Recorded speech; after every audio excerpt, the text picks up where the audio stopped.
Oi, pessoal, boa tarde, né? Então, eu vou fazer uma videoaula aqui falando um pouquinho do texto que a gente escreveu, eu, Lorena e o Alan, professor Alan.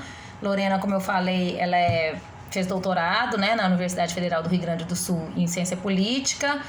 Eu terminei, né, também o doutorado lá em Ciência Política e o Alan fez no UPERJ, né, antigo UPERJ, que hoje é IESP, faz parte da UERJ no Rio de Janeiro, também em Ciência Política. Ou seja, então é uma visão que nós, né, enquanto cientistas políticos, tivemos sobre os processos ligados à questão das teorias da democracia, né? E como é que a gente pensa esse artigo? A gente pensa um pouco, inclusive a partir dessas teorias da democracia, como é que elas podem contribuir para a gente entender o que é visualizado na prática. E a gente pega, obviamente, o caso do Brasil e como que o Brasil ele foi, a partir desses referenciais, né, ou dessas referências e ideias tidas na discussão sobre as teorias democráticas, né, e aí pegando a teoria da representação, da democracia representativa, a teoria da democracia participativa e a teoria da democracia deliberativa, a gente tenta fazer uma grande avaliação, né, uma análise, na verdade, de como que isso foi sendo absorvido no contexto democrático brasileiro, né? Então esse artigo, ele é intitulado Teorias da Democracia e a Praxis Político-Social Brasileira, né? Limites e as possibilidades das teorias para darem conta dessa complexidade que é o nosso país, né? Então, na verdade, o que o artigo, qual é o objetivo desse artigo?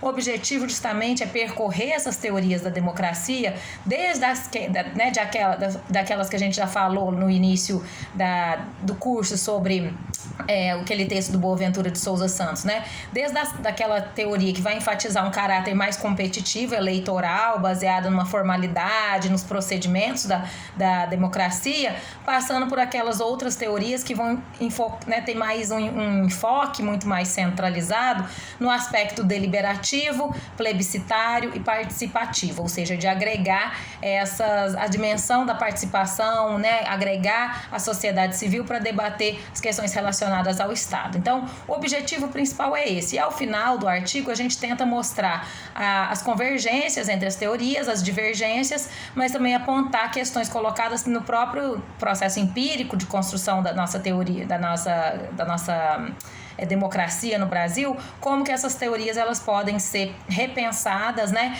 Como é que elas são utilizadas e apropriadas pelo Estado brasileiro e ao mesmo tempo como que elas podem ser pensadas, né? Então a gente sabe que existem divergências e conflitos e existem muitas divergências, né? Questões conflituosas entre essas teorias, principalmente entre as teorias que a gente está chamando a atenção, que são essas teorias da democracia, principalmente relacionadas às questões ligadas às instituições, às experiências democráticas contemporâneas, né? Se a gente for ver todos os estados ditos democráticos, cada um vai absorver e vai compreender de uma maneira, né, essa reflexão teórica, né?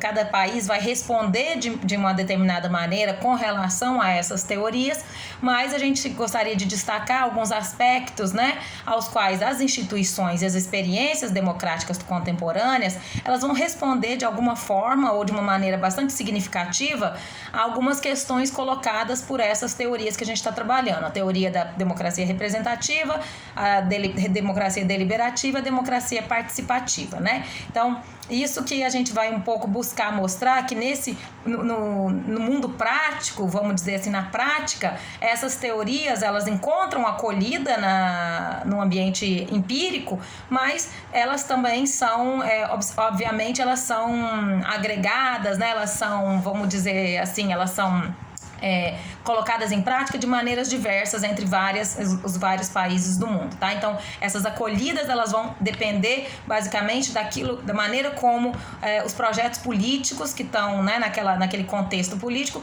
vai estar pensando e um pouco refletindo sobre essas teorias, né? Então, por isso que a gente vai, principalmente também, fazer uma relação com a própria, né? A gente vai, inclusive, fazer uma crítica que mesmo as teorias democracia deliberativa e as teorias da democracia participativa, elas não respondem a uma questão essencial, que é associar democracia e justiça social. Ou seja, então, esse vai ser um fator também primordial nas nossas análises, que é compreender a importância que intrinsecamente estaria, né, essa ideia de justiça social contida na concepção de democracia, mas que isso na prática não há uma relação clara.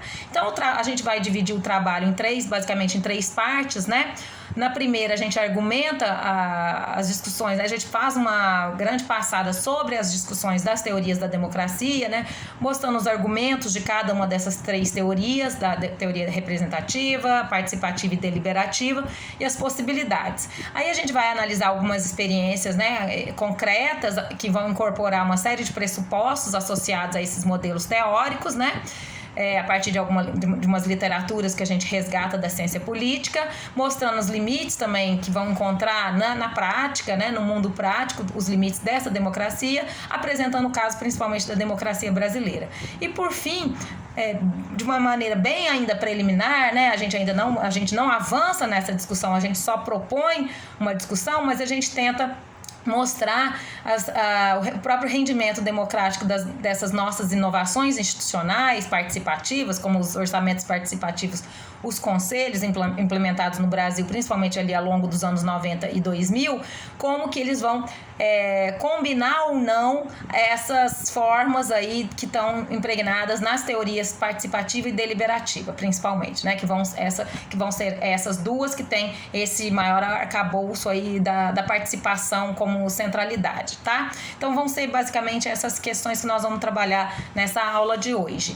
E aí a gente começa, né, passando pelo ponto das teorias da democracia, alguns pressupostos, os limites, as possibilidades. Então a gente começa a falar, a gente começa com a teoria da democracia representativa e também chamada de democracia competitiva ou procedimental, como diria o Schumpeter, né? Schumpeter é aquele economista e sociólogo e economista que eu já chamei a atenção de vocês, mas que tem uma origem muito forte nas discussões do Weber, do Max Weber. Max Weber é aquele estudioso que vai estudar o Estado moderno, as burocracias, né? A administração pública estuda muito o Weber, e ele é um autor bastante conhecido também nas ciências sociais, né? Por falar do próprio funcionamento do Estado.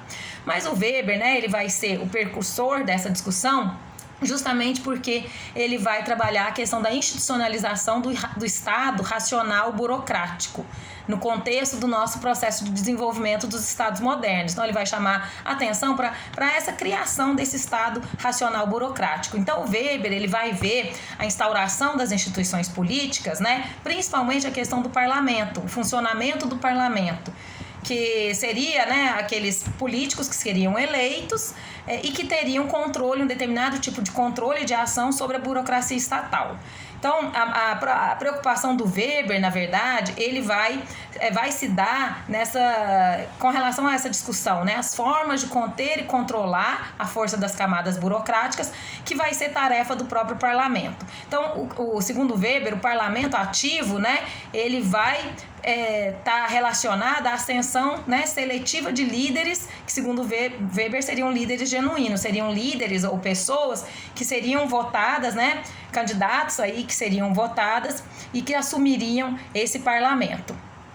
E esses parlamentos seria o locus central de supervisão da própria administração pública. Então, segundo Weber, a democracia parlamentar, nas palavras dele, tem como função primordial a seleção desses líderes políticos. Ou seja, o parlamento seria composto não pelos burocratas técnicos, né, os burocratas e os técnicos do Estado, mas por políticos profissionais, selecionados pela sociedade por sua competência e capacidade, a partir dos processos eleitorais, né?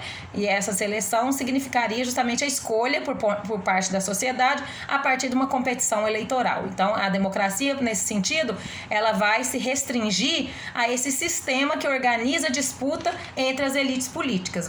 Ou seja, ela está se restringindo a essa competição eleitoral e obviamente, né, e o surgimento desse parlamento para acompanhar e minimizar as questões unicamente que eram centrais na burocracia governamental, né? Na gestão burocrática do Estado, da administração pública. Então, para o Weber, é muito importante essa questão da eleição do corpo político, porque é só a partir da eleição desse corpo político é que as democracias elas se tornam realmente funcionais, né? Elas vão se tornar realmente representativas.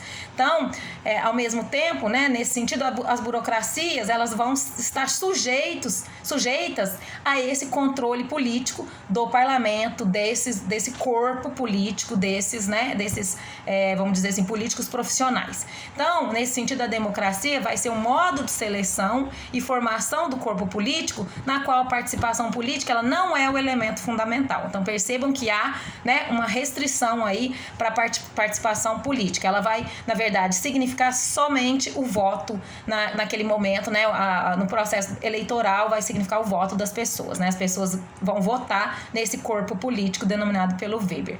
Nessa mesma direção, o Schumpeter, ele também vai um pouco nessa linha do Weber. Então, desde a década de 1940, quando ele lança o livro que eu já falei aqui também, que é Capitalismo, Socialismo e Democracia, ele vai trabalhar justamente essa ideia do método democrático, né, como procedimento, como um tipo de escolha dos próprios dirigentes políticos. Então, muito nessa linha do Weber, né, a gente escolhe, essa democracia, ela estaria relacionada com essa escolha dos nossos dirigentes políticos. Ou seja, é uma democracia procedimentalista, né, são procedimentos formais que vão compor esse quadro político, né, e que vai...